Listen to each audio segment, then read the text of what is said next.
get so mad, there's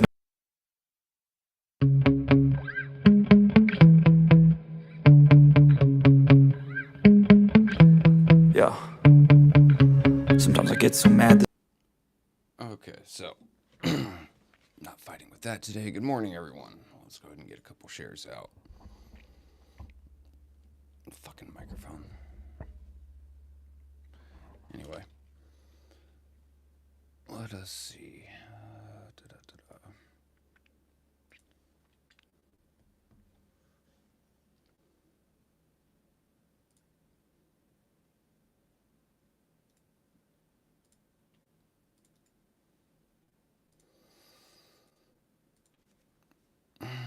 Facebook. You can tell it's been a really, really relaxing few weeks for me when I forget what website and what social media goes where. Anywho, sorry about my absence lately. We've had some pretty nasty thunderstorms and a bit of flooding, and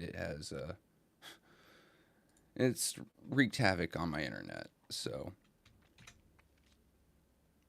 which was fun because, like, 2 Fridays ago, I had an issue I wanted to talk about.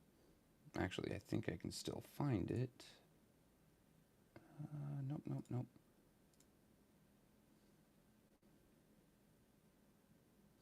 Also, hey, Mama Quill. Hey, AJ. Where is this? Slain, Dornhecker.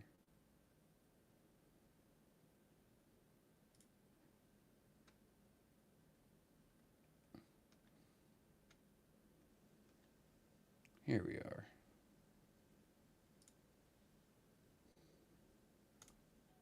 We're going to hope that this gives you guys some sound. I'm going to have to unmute this and close that.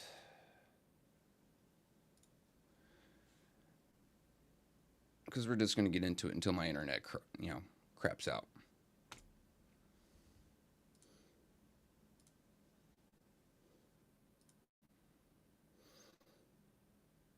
Just to reiterate, I think that having military involvement with the schools isn't a good idea. I think it's part of the school to prison pipeline. I'm concerned about the added restrictions it puts on students that should fall under the jurisdiction of the school district and not under the military. I understand that it's an MOA and that it's a contract that's entered into. I just don't agree with it. So, I mean, you can argue like, well, they signed a contract, this and that. Look, we've had that discussion before. I just am expressing my reserves to furthering the predatory.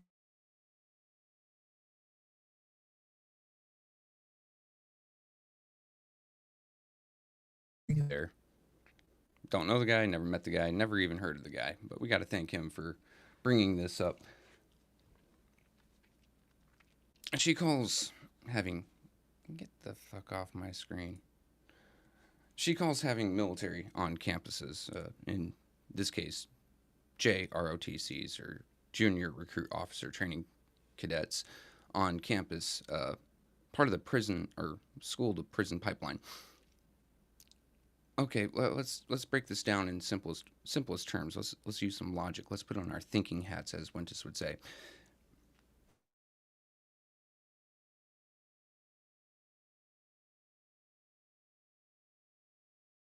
Flint schools, some children in Flint schools that attend JRTC sometimes make bad decisions in life and go to prison. What is the one common factor there other than children? It would happen to be Flint schools. This is what I've been talking about in the comments in the morning bump for the past 2 weeks. It is the continued failure of the Flint public school system, the Flint community school system, and the fact that everyone is so willing to pass off their failures as a symptom of the Flint water crisis. Except these failures have been happening far before the Flint water crisis. The Flint school system itself has been used to launder money for years, and we are constantly taking a look at Flint City Council, but we have not paid attention as much to the other institutions and government bodies in Flint that throw money around like you and I would at a strip club. The fact is that the Flint School Board Vice President doesn't like the fact that there is an alternative for these children to go through and succeed. She is perfectly fine and dandy with children failing going only to Flint schools. But the fact that they have a way to succeed in life and not end up in poverty or in prison disturbs her. She is a disgusting, far lower than human individual. I do not like her whatsoever. I do not like her one bit. Here's the thing. Navy, of all things, which is what she is talking about. Navy, JROTC. Navy has the highest job placement of any military program after service.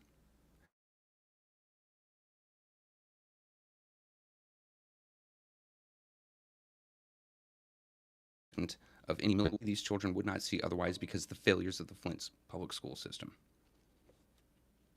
So tell me how it's predatory.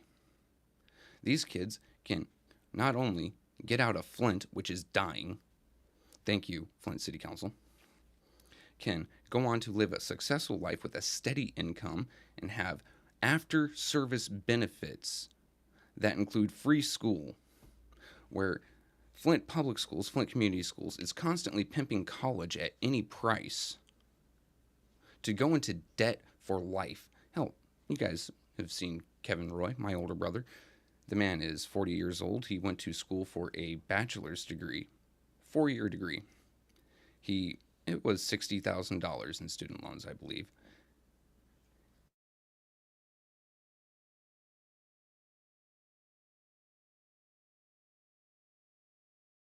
Paid over $100 route to get a college education, which college education is not the end-all be-all in success, mind you.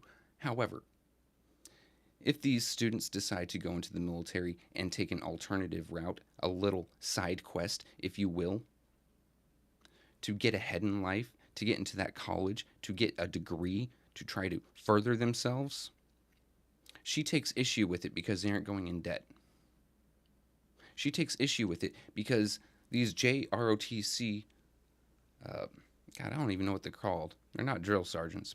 Anyway, these men and women who come to campus and give these children direction and discipline. I don't mean discipline like yelling at the child or telling them to go sit down or any of that.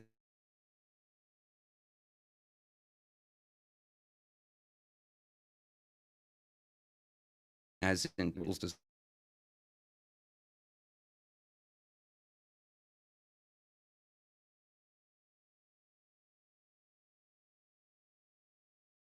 These are the same idiots who gleefully cheered on and on and on about homeschooling, kids having to learn online.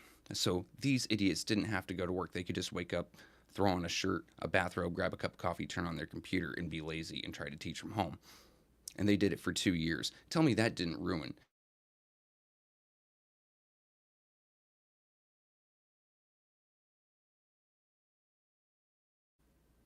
for years. They've been using it as an easy paycheck for years. They go up there and they talk more about social problems. They talk more about national politics, about local politics. They don't talk about the kids' curriculum. They don't talk about the kids' futures. They have self-actualizing ideas that, guess what, don't really happen. They have been peddling this for decades. And it has come to a head now. Because of Flint Community Schools and school systems like them around the country is why I'm for school choice. Because take a look. You take children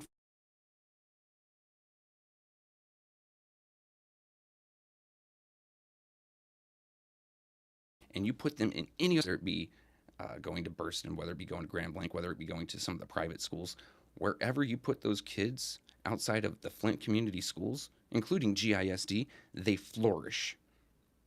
They come home with good grades. They come home with a future. You put them in Flint Community Schools and you're just asking for your child to go nowhere in life and be stuck like you are. And I know that sending your kids elsewhere is not always a viable option. I understand that. What I'm saying is the worst thing that I did to my kids when I first moved to Flint was to put them in Flint community schools. The best thing I did for them was to take them out. These are people who not only drain your tax dollars to fund their failed ideas, who are so resistant to selling buildings that they don't even own. Now they want to repurpose them. How are you going to repurpose a building with a falling in roof filled with asbestos and mold?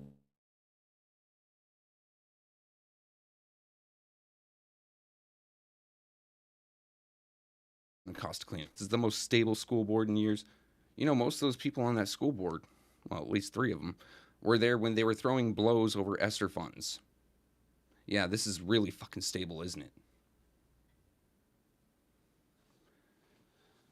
In case you can't tell, this has been building up for about 2 weeks. I find this entire thought process disgusting. I went through her Facebook page and I found some of the dumbest takes I've ever seen. Profits are just unpaid wages. Well, mom and pop businesses, I'm sorry to tell you, you're not allowed to flourish because you're just not paying the wages that you're supposed to. What the hell is that? These are also the same people who cheered for COVID lockdowns. Why? Well, it's saving people. Yeah.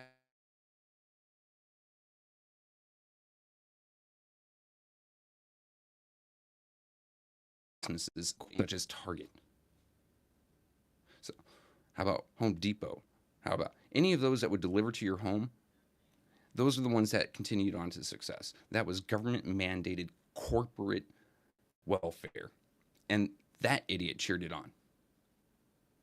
In 2023, I still have video of her sleeping at a Flint Community School Board meeting with a mask on, with her little COVID shield up, like 3 pieces of plastic is going to protect her from an airborne bug. This is the type of genius that is trying to help to decide the overall trajectory and the curriculum of Flint Community Schools. I want you to think about that for a minute. Can you have an absolute idiot teach your kids not to be an idiot? No, you cannot. These are also the same fools that took years, and I do mean years, to make sure the teachers got their pay back. Remember, she says that profits are unpaid wages. How come it wasn't on top of her priorities to make sure that the teachers got the pay that they had been reduced in 2014? How come she hasn't been pushing for that until it came to a head and teachers were leaving last year?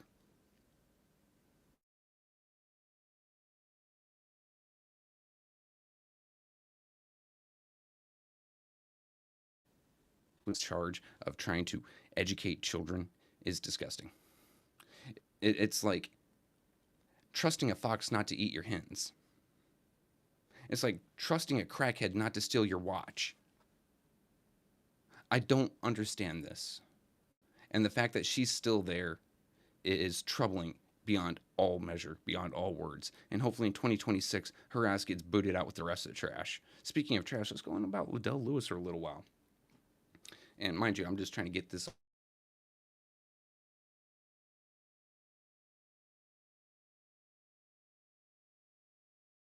again. Violence is a problem in the north side. That she needs the money now. Why wasn't she using any of the ARPA funds that, she used for Sarvis Park? I believe she's gotten 3 installments. 3 installments to Sarvis Park Foundation. Why wasn't any of that, instead of going to Sarvis Park Foundation, Neighborhood Club, neighborhood money laundering facility, whatever you want to call it, why wasn't that going to preventing violence? And it's not just a second ward problem or a third ward problem or a first ward problem or a sixth ward problem or a fifth ward problem. It is a citywide problem. Actually, let us see something real quick. Since I'm a little bit hyped up, I've got a couple of these right now.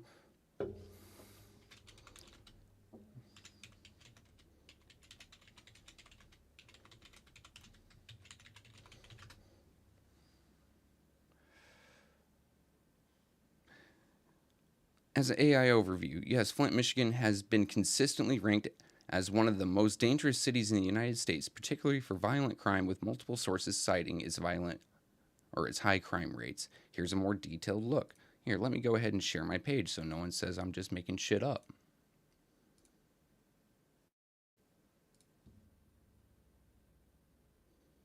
Let us make this there we go. High violent crime rate from 2007 to 2009. Flint's violent crime was in the top 5 among U.S. cities with a population of at least 50,000. Now, let's take that into context. You had to have 50,000 or more people to be in this criteria. That puts Flint in the same ballpark as Detroit, as Chicago, as New York City, as Miami, as Orlando, as L.A., as San Francisco, as Tucson, Arizona, as Phoenix, Arizona. And the list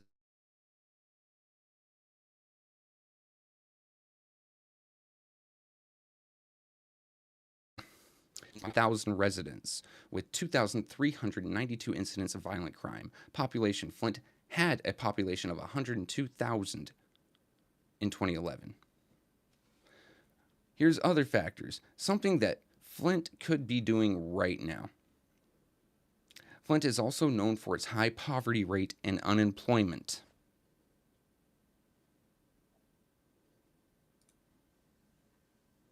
Weird.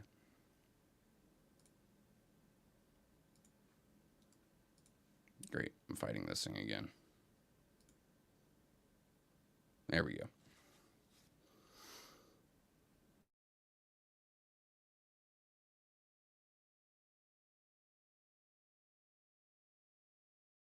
Just now, an incident. Get the hell out of here. Because there was a violent incident recently with a relative of Clarissa Shields. It made the city look bad because a celebrity's relative had unfortunately been a victim of a violent action. Now it's something that she's worried about. Now it's something she cares about. Now she cares about something other than that goddamn park. She still doesn't care about your roofs. She still doesn't care about your kids. She still doesn't care about your roads. But now she cares about crime. I mean, obviously from 2020 to 2025, no one was getting shot and killed. Obviously. Apparently, right? Because she didn't care about it then. I'm sorry. While we've had our problems with Tanya Burns and, you know what, everything off the table right now, not a huge fan, not a huge friend, but she has been right on this from day one. That the city of Flint needs a safety plan. The city of Flint needs more cops. The city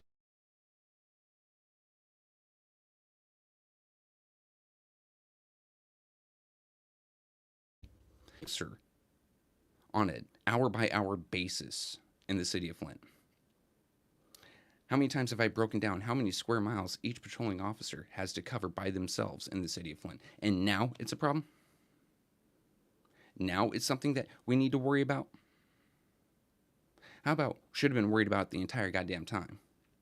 And the fact that she goes after Dennis because he's asking, is it going to benefit anyone else? Hey, who knows? Tanya Burns, 6th Ward, right outside Trevor.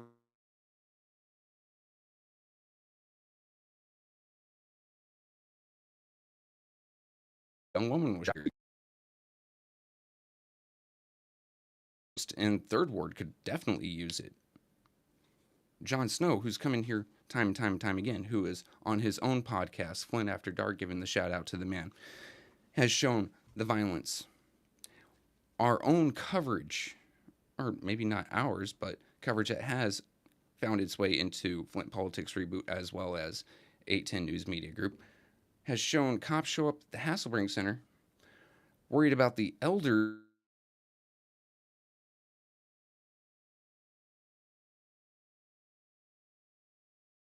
shots in the background. Look, just because someone important's family gets hurt doesn't mean that it wasn't a problem prior.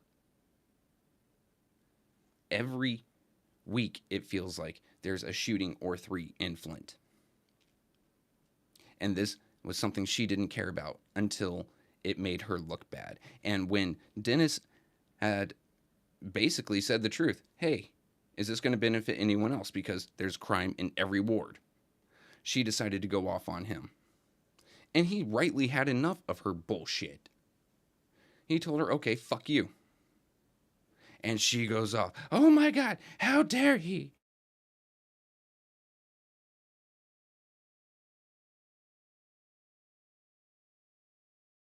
runs weird. You know, I just spoke with, I asked Mr. Snow a little bit earlier today if I could show one of his videos. Let's go ahead and kick this up here.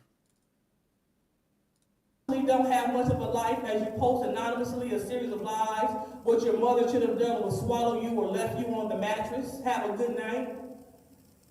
When I tuned into your show, and only thing I hear is Liddell Lewis stealing money, Liddell Lewis stealing money.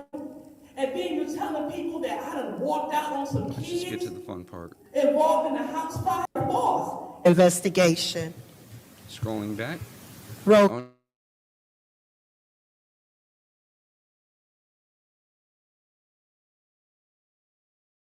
Oh, us talking about Walmart sneakers. Weird.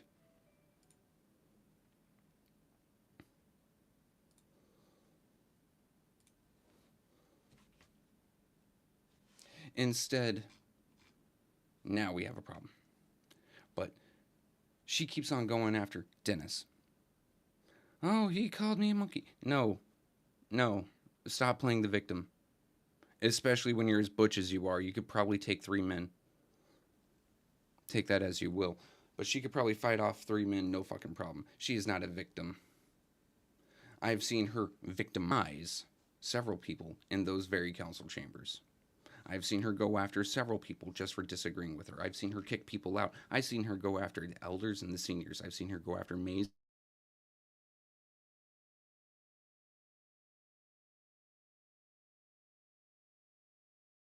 She does. And the fact that she was told no on something so, honestly, something that should have been done a long while ago, that should have been taken as a whole for the city as a whole, and she decided to take it out on Dennis, just shows her true character, or what lack thereof it she has.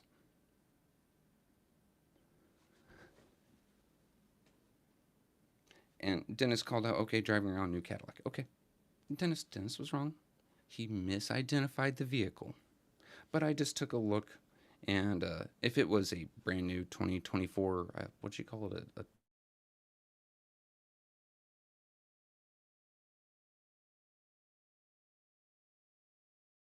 $1,000. If it's 2025, it runs about $60,000. Liddell, where are you getting that extra money from? But you want to talk about people living in mansions and driving Teslas. Wasn't it just a few years ago when, the pump station overflowed and people had excrement in their basements, that you were running around telling people don't blame you for being able to afford multiple homes?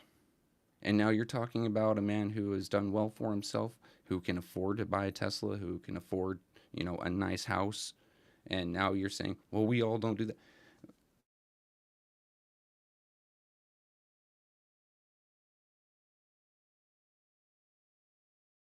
Either you need to stop trying to act the victim any which way you can. I would personally prefer you sat up there with duct tape over your mouth, just took it off to vote yes or no, because all these long speeches attacking people are starting to get really fucking annoying.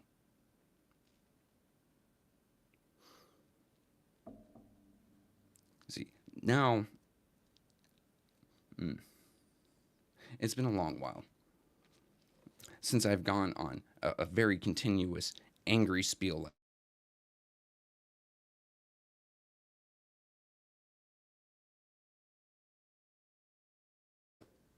Daily. I couldn't see beyond a blanket of basically getting the shit kicked out of me from one bad decision to another, affecting me, my family, my friends. But now I am located 1,400 miles away, and I see those same decisions from a far wider scale, and seeing the obvious pitfalls coming toward people. The fact that not only did Wintis, Mickey, myself, and so many others call out that the water rates were going to go up, Council springs it like it was something that just happened.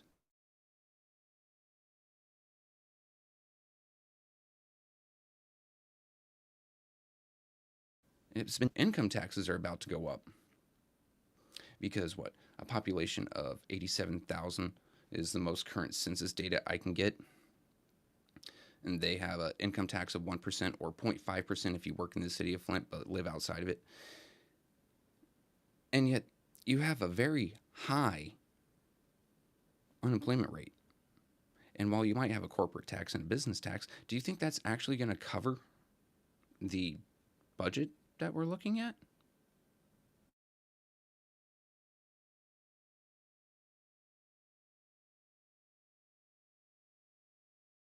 Common sense taxes and income tax for 2025. Does that sound right to you? 1% of the few people working in Flint is coming out to be 21 million? No, that doesn't sound right to me at all. So there's only a few things that could be happening here. One, they're expecting a lot of new jobs to come in, fat fucking chance. Or two, they're going to raise the rates.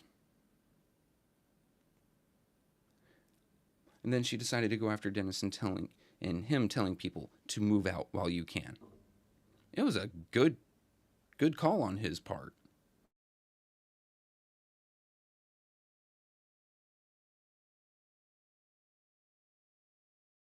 Know that live in Flint, plus the energy bill going up, they can't afford the groceries. A lot of people are having to choose which bill to skip this month so they can pay the one that they skipped last month, and now they're about to make everything go up again. The lack of infrastructure in Flint, the lack of new jobs coming into Flint, it's a good idea to get out. But if you happen to stay, then you know what, everything, pray for you. I pray for you.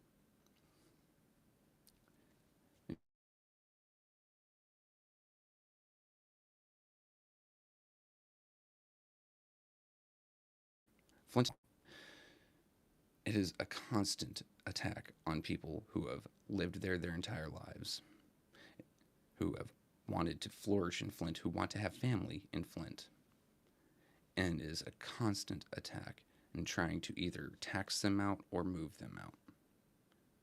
I decided to go along with the get along in that case. I got out.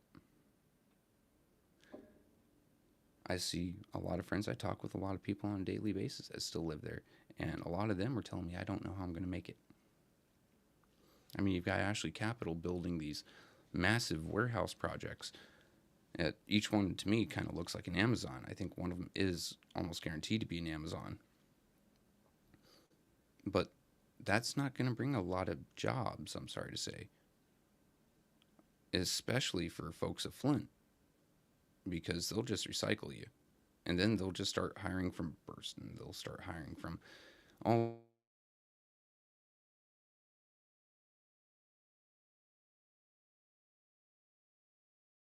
around now, having to deal with this, that, and the third. And not to mention, not all those buildings are going to provide X amount of jobs. They estimated jobs in their presentation to City Council. They said, well, we estimate X amount of jobs, and the way we get this is job per square foot. Okay, well, you can't get too many people in some of these. Some of these are just going to be holding warehouses. Oh, cool. The generator just went on sale. Anyway, it's a terrible plight. The fact that so many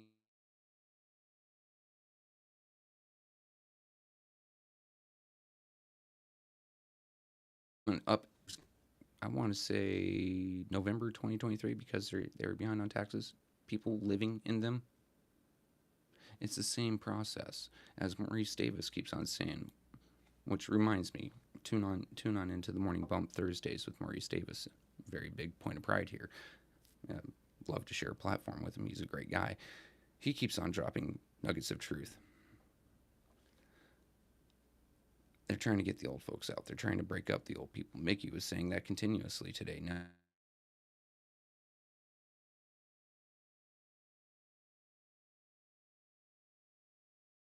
the council doesn't push back, and you have the Hasselbrink. Well, now you just broke up so many friendships because one is closer and the other one is closer to another friend. They're not going to see each other anymore, but that's what they wanted.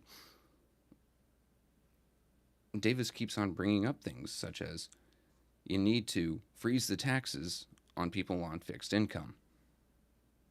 No, they don't care. They're going to keep pushing it. And until their family ends up getting affected by it, well, some of them I can say they probably won't care. Some of them may not even have family in the city, so what does it affect them? But I know some of them do.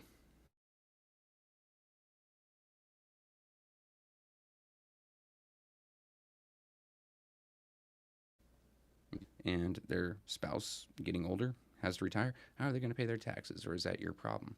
You're supposed to be a councilman. You're supposed to actually be there to counsel the people and counsel the government, at least the local government, in how to better reflect the views and opinions and values of the constituency into the city as a whole. A lot of these folks just want to be left in peace, just want to live out their days. They just want a chance to succeed, and it keeps on getting stripped from them. How many folks are looking at homelessness this year alone? Hell, they've already stripped away some funding for food. I mean, your food banks and food giveaways that were dependent on city.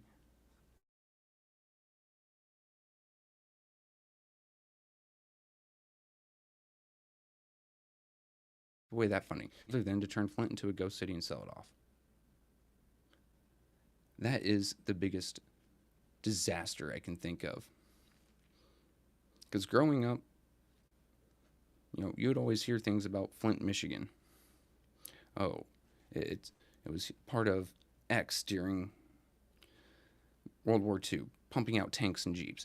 During the Cold War, it was the place to go, one of the richest populations in the country. And now everyone looks at it with pity and scorn. Water's still not fixed. Your roads are trash. You have no jobs. And you keep getting taxed and charged out the ass. What benefit is there to you living there other than tradition, point of pride? And those are things that should be upheld. Don't get me wrong, but you need to start voting like they actually matter to you. You can't just be taken in by a pretty smile and a catchy phrase, a catchy campaign slogan. You need to actually look at who the hell these folks are and who they're attached to and how they're going to vote. I've said it last year and several times since then that Rose Morrow was a threat.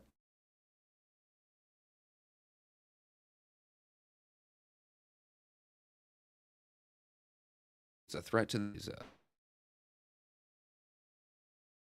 Now look at how they're treating Miss Bev Biggs. It's the exact same way. They haven't set anything of hers on fire yet. I pray and hope and knock on wood that they don't. But they've gone after her other ways. They've gone after her in courts multiple different times. Her campaign sign, her billboard, she was elected. She did win in November.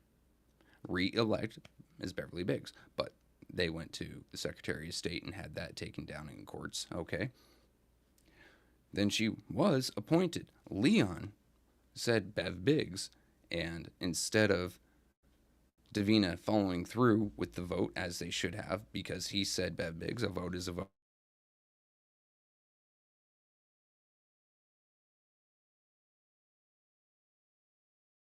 Candace jumped up.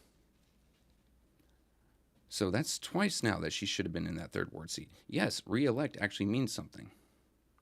But then, I don't know if it was a mistake made by certain parties or if it was intentional.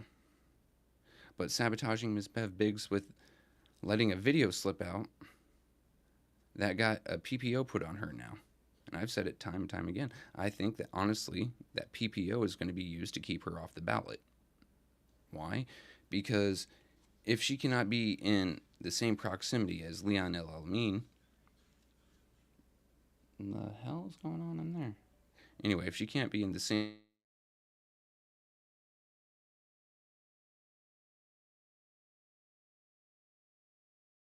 then what? So therefore, she's the one that's going to have to be taken off. She's the one that's going to have to avoid her seat until it's taken care of. And I can only hope that her attorney can fix this before it comes down to that. Otherwise, you're going to have another empty third ward seat, or God forbid, they're just going to take second place winner.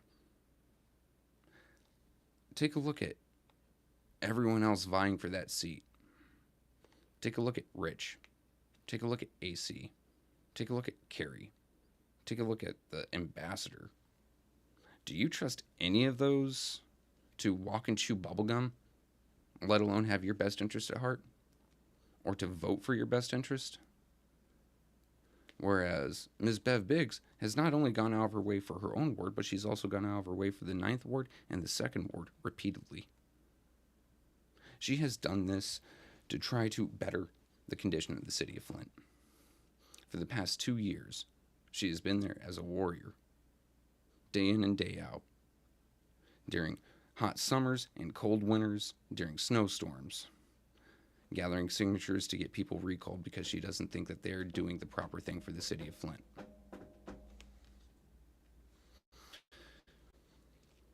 And now they're using law tactics against her to keep her off that ballot. Now they're doing anything and everything they can to keep her out of those council chambers. Tell me I'm wrong.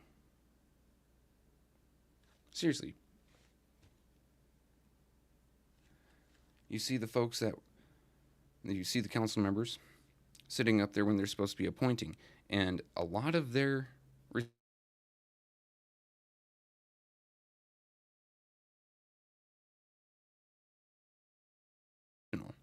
I won't vote for her because she said mean things about me. I won't vote for her because she got me recalled. Okay. Give me 1 second, Mark, and I will answer that. But shouldn't it be, when you're coming to these appointments, the best interest of the ward? In the best interest of the ward, would it not be to A, someone known in the community, B, maybe the person who won an election, and C, take your own feelings aside, but no one there can do that. All right, let's get to this, Mark. Let me get this straight. Leon, who has spent a fair amount of time in prison, is scared of a senior citizen woman who uses a walker? It isn't just that, my friend.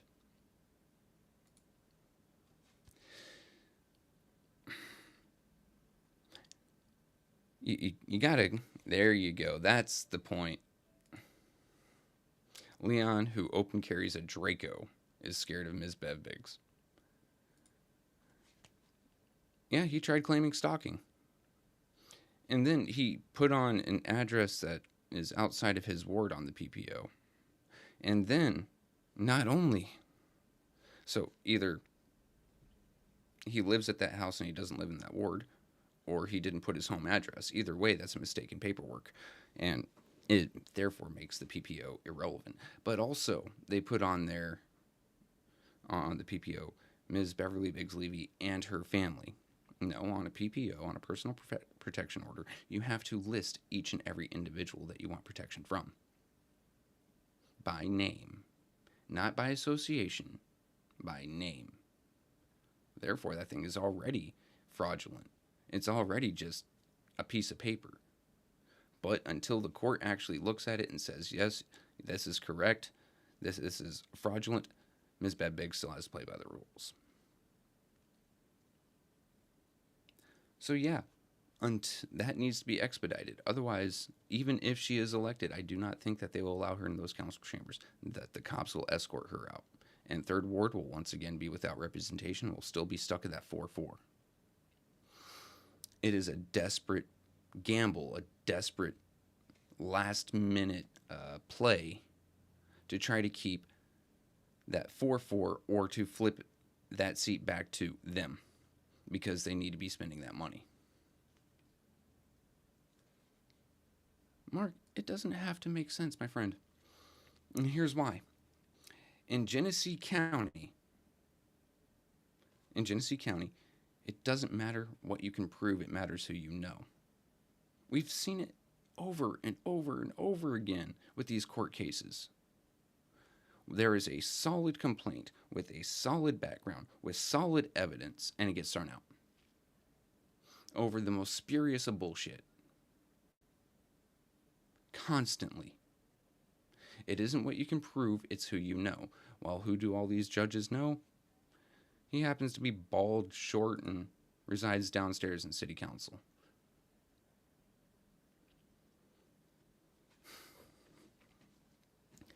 The deal is they've only got X amount of money left that they can just frivolously spend. Liddell wouldn't be as upset right now with Dennis or Mr. Jarrett or Tanya or Jerry if she had that fifth vote, because she wouldn't need to rely on them. But she's not willing to step across the aisle and do something for them to get something for herself, the way that politics is supposed to work. Instead, she expects to brute force it, and then when that fails, she goes off on a tirade and starts insulting people, such as Dennis, such as she's done with Tanya before, such as she's done with Jerry. And then, remember the time that she called Mr. Jarrett ignorant to his face? Remember the times that she got up and tried to fight people? She's used to doing that because she can get her way, or she used to. The thing is, council needs to not be voting on anything, at least Tanya, Jerry, Dennis, and Jarrett. Because no matter what you spend right now, you can put a dollar amount on anything. You're not going to fix Flint overnight. Flint is going to be in the same state it's in until you take a multi-year, multi-decade-long approach at steady fixing. So right now what you do is pointless except to pay people off. They're going to constantly come to you with resolutions to give X amount of money to this nonprofit, or X amount of money for this program, or to fix this, or to fix that. Guess what? It's going to be broken again in a year, just like they're going to screw up the bricks again, and they're going to have to redo those again to the tune of another $2 million again.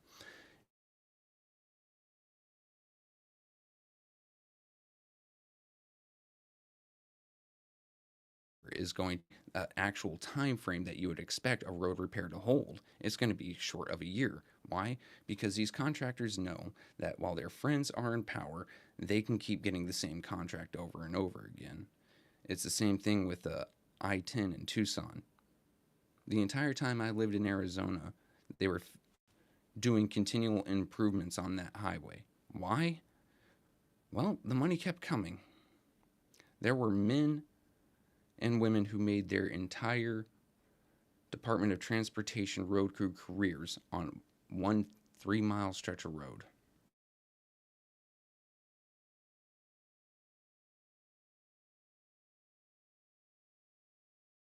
Flint. So when it comes down to, oh my God, we need to pass this right now. No, you really don't. The problem has been there. The problem is systemic. The problem has been happening for years. Why the rush now? The only thing you should really be working on is trying to bring businesses and income into the city of Flint and getting more cops in. Everything else can be put on a back burner. And I would say the water, but we know exactly how that's going to go. It's going to go the same way that it went last time. You're going to have so many people scrambling for those contracts. What you need is honestly a state entity or the Army Corps of Engineers to come in there and fix it and just take a check, instead of the bidding process that, well, we see that the state had to come in and pick up some of their mess last year because they're so far behind. Because the contractors in Flint and the contractors attracted to Flint don't have Flint's best interest at heart. They have green at heart. I don't know what else to tell you guys. It is a steady problem.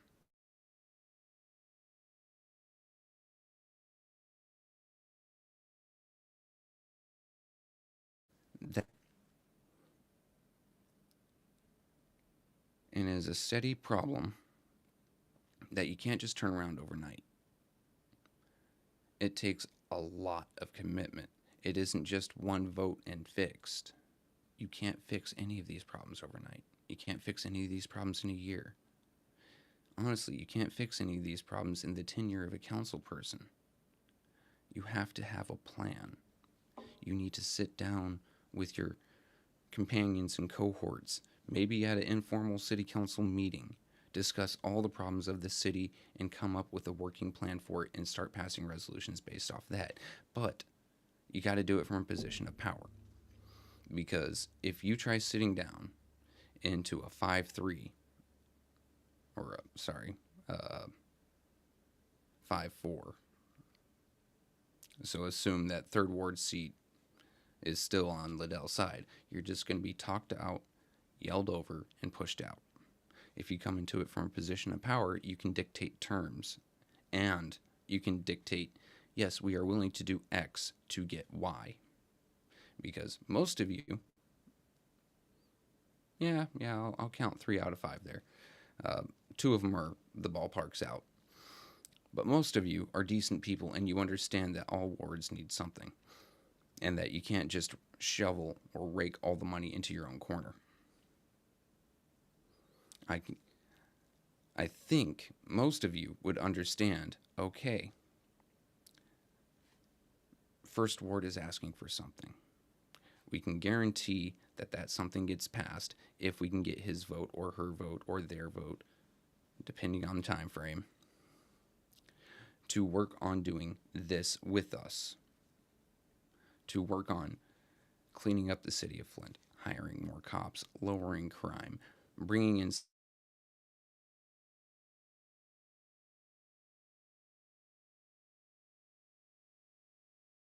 kids, keep any of the kids off the streets that were going to be on the streets. If they're going to be on the streets, they're going to do it anyway. What you're doing is you're providing a job to the kids that were already looking, which that's fine. I wholly support that idea. But don't bill it as it's going to lower crime, because it's not. A lot of those kids, they don't know no better because they haven't been shown better. And yeah, you can attribute that to the households or to the community. Honestly, you should attribute it on the city, because the city failed their parents and their grandparents before them. It's generational at this point. And you can honestly mark it. You can look at a timeline of Flint and see where every misstep and every trip and every fall happened. Let's see what Thomas has to say. Mark, the PPO is how they're going to keep Beverly Biggs out of her third ward seat, and then we need an uprising. I'm not going to agree with that. I'm not going to agree with that, because someone's going to say I'm calling for violence, and I've continuously called for nonviolence, but I don't live there anymore, so they can't blame it on me for once. They'll probably blame it on Mickey and Wintus, or maybe Ed.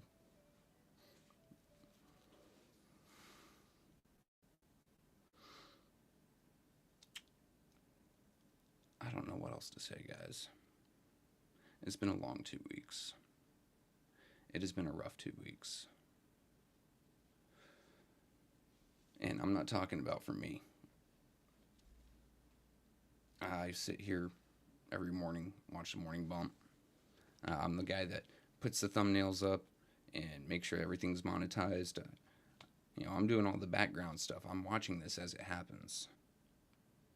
And it seems like the city of Flint just can't stop taking L's, and it's because of leadership. You keep getting led into the wrong places, and you have no say in it. You had a say until they took it away from you in November. At least the third ward did. Most of the city had a say when it came to your state rep, but they would rather trust name recognition that's been in that office and failing them for years now, rather than someone new, fresh, and has a proven record in the community other than just cutting hair. No, 2026 we'll see where the heart of the city actually lies. If any of those seats flip. If the mayor flips. My personal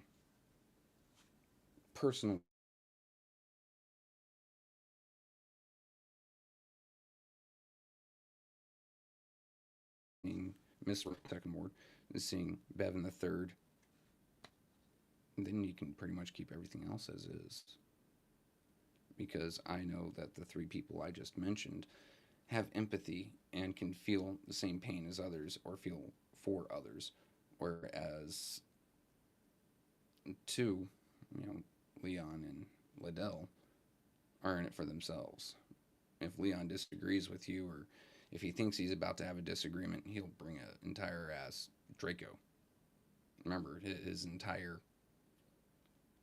defense to that was he had disagreement with his tenant's boyfriend the day prior. And you could hear the child yelling, "She's not home, no one's here," while they drill the lock, and the first thing that child sees is a man with a gun staring at him. But anyway, it seems that my internet is starting to get a little bit unstable, so I'm going to go ahead and sign off here, guys. It's been great spending 50 minutes with you. I'm sorry about, the last 2 weeks, and I just haven't been able to get on.